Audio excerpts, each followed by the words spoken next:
Direct investments impact దీనిపై కనిపిస్తుంది. కాబట్టి రాబోయే కాలంలో కూడా ఈ స్టాక్ మార్కెట్లోని ఈ ఇంబ్యాలెన్స్ ఒక ఆలోచన చేయొచ్చు. ముఖ్యంగా ఇటు ట్రంప్ తీసుకుంటున్నటువంటి నిర్ణయాల యొక్క ప్రభావం వరల్డ్ అంతా అలాగే మన భారతదేశంపై కూడా కనిపిస్తుంది.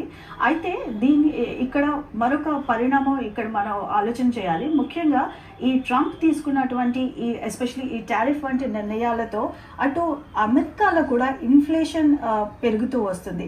నియర్లీ అమెరికన్ కన్జ్యూమర్కి, ముఖ్యంగా మనం ఒక ఫార్మస్యూటికల్ తీసుకుంటే ఎస్పెషలీ భారతదేశం నుంచి జనరిక్ డ్రగ్స్ అండ్ ఇతర ఫార్మస్యూటికల్స్ అమెరికా ఇంపోర్ట్ చేసుకుంటుంది.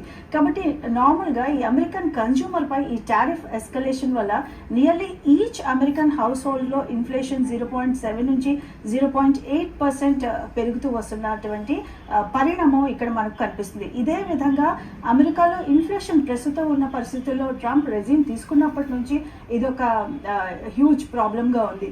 కాబట్టి రాబోయే కాలంలో ట్రంప్ దీన్ని కూడా పరిగణలోకి తీసుకుని తన వైఖరిలో మార్పు చేసుకుంటాడని మనం ఇక్కడ ఒక ఆలోచన చేయొచ్చు.